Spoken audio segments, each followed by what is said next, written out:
In Storage Wars, she blew up. She was tough, had a sharp tongue, and never gave up. But Brandi Passante's reality TV fame came with a personal life that fell apart in ways that fans never saw coming.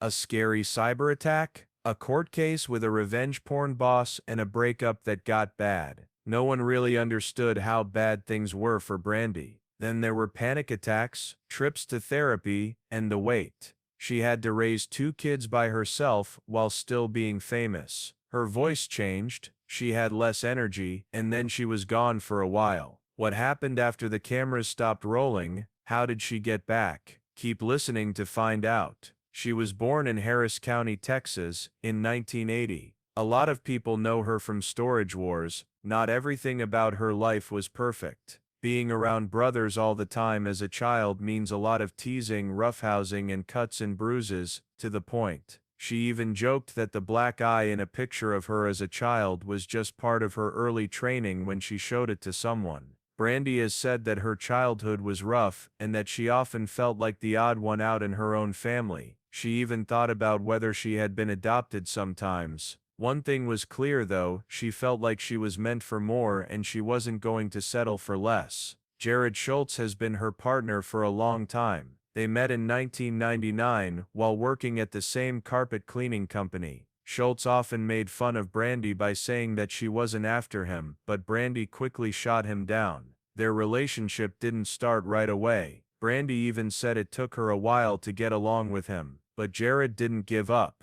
He might be too persistent at times. A friend of theirs even left notes on his truck to remember him to be nicer to Brandi because he was being rude. Schultz later said that he didn't have good looks, so he used fun and charm to get by. In the end, their friendship grew, even though Jared was her boss at the time. Even though they never got married, they did raise 2 kids together, Cameron and Peyton. They have kept their kids out of the public eye for the most part. But Brandi has talked about the major health problems both of her kids had. Peyton was born without hearing and with a cleft soft lip. She had surgery on her ears when she was only 6 weeks old, and amazingly it helped her hear. With time and speech therapy, she made amazing progress. Eventually she joined the cheering squad, which gave her a huge confidence boost and helped her speak better. Cameron also went through hard times. Doctors found a mass on his kidney during a regular test for a urinary problem. After that, they spent a long time in the hospital. He missed some of high school because he had to spend 3 months at the Children's Hospital of Orange County. After their kids were born, Brandi took care of the kids while Jared tried his hand at the banking business. However, taking a break from work made her feel alone and very sad. She loved her kids, but she wanted to feel like she had a role in life other than being a mom. That chance came when the economy crashed and Jared lost his job, along with any help he was getting during that time. They had no other choice but to follow a tip from Jared's aunt, who ran a storage facility and told them that units that had been left empty were sold at auction. They started bidding on lockers because they wanted to get cash for their fines. Soon they had too much stuff to store. Brandi joked that they were almost ready to be on the show Hoarders. It got so bad that the city told them they would be fined if they didn't clean it up. Because of that pressure, they opened a thrift store every once in a while, which, believe it or not, led to their big break on TV. Before their little thrift store did really well, Brandi and Jared were still going to storage unit sales and quickly became well known there. Sometime during one of those auctions, Jared met a TV director who was working on an idea for a new reality show. This idea would become Storage Wars. After some time, the same director came back, but this time with a group of cameramen. Sometimes they went to Brandi and Jared's store to shoot some test shots. By chance, Brandi was working the front desk that day, and the directors noticed her right away. Jared remembers that they asked her who she was and if she would be willing to be on camera.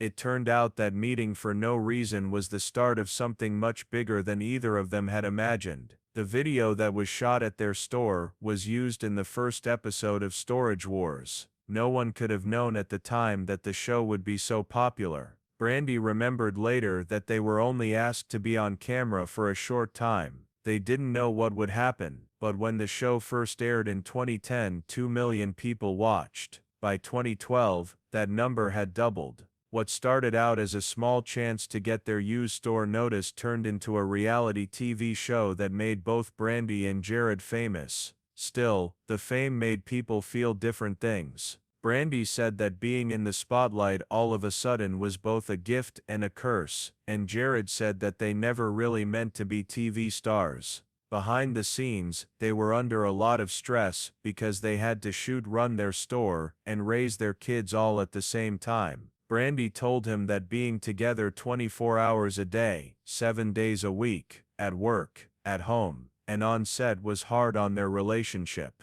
They had some heated arguments, but in the end, they found a pattern. Jared joked that at least they could use the shared lane. He was always looking for the bright side. But fame had a bad side that neither of them saw coming. Brandi talked about how things changed after the show became popular on a podcast. All of a sudden, she started getting troubling letters from fans. Things got so bad that she had to move into a gated neighborhood to feel safe. It got worse from there. At times, her worry was so bad that she had to go to therapy just to deal with it. Having to balance all of that with being a mom added to the stress. Brandi had 2 kids, Cameron and Peyton, and had to balance long-shot days with being a parent. There was a time when she said that coming home late and getting up at 4 a.m. to do it all over again was the grind. He and she ran 2 shops and raised a family while the Storage Wars show was at its peak. She called it overwhelming at best.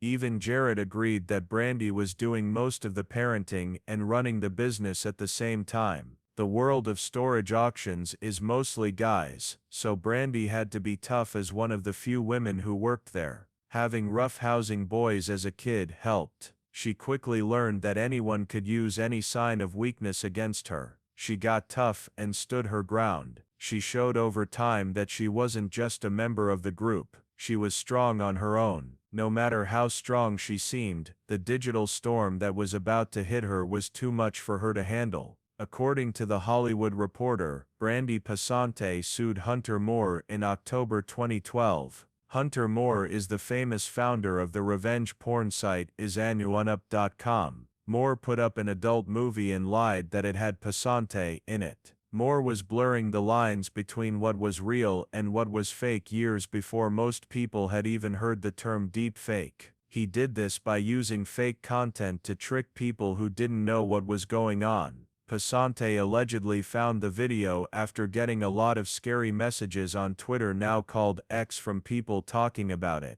In her lawsuit, she said that the film not only hurt her reputation, but it also had a virus that could damage people's devices. She said that it had hurt her emotionally, mentally and professionally, and that it had hurt her image. After the lawsuit became public, the adult entertainment network AVN asked Moore if he really wanted people to think the woman in the tape was Passante. They used examples of humor and parody being used in court cases in the past to cast doubt. At the same time, lawyers at Malord Law Group said Passante had a case for copyright theft. Moore, on the other hand, might try to protect himself under the Digital Millennium Copyright Act. Passante asked for $2.5 million in damages and even a summary judgment in her court filing. This would avoid a full trial if the evidence was in favor of one side. Moore, on the other hand, did not act professionally during the process.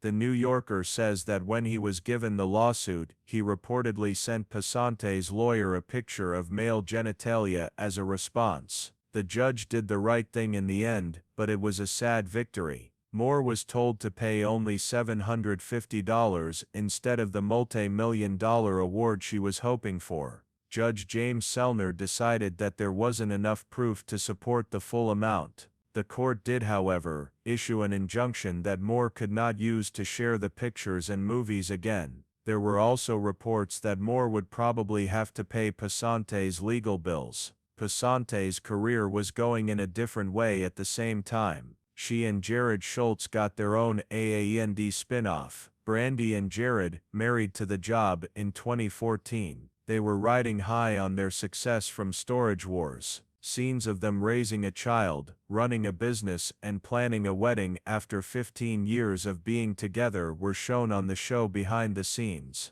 But there were signs of real strain behind the jokes and fun times. Planning the wedding got a mess very quickly. Jared didn't seem very interested. He joked that he might hire a fake husband just to get it over with. When Brandi was dress shopping, he made her feel bad by telling her to stay on the sale rack, and she let her anger show on camera. Their relationship was beginning to fall apart, and it got worse from there. Brandi was very angry when Jared brought up the idea of putting a bar in the house. He thought it would be fun to teach their kids how to bet while they played pool. Brandi told the truth when she said that she sometimes felt like she wanted to suffer through life with someone until the end. The show was made to show how much they enjoyed arguing with each other, and AAEND played up that crazy energy. Some people, like Storage Wars co-star Dave Hester, were skeptical and wondered if their scenes were staged. Jared even joked that their constant fights made their dysfunction seem a little more real. Brandi was clear, and it wasn't written down.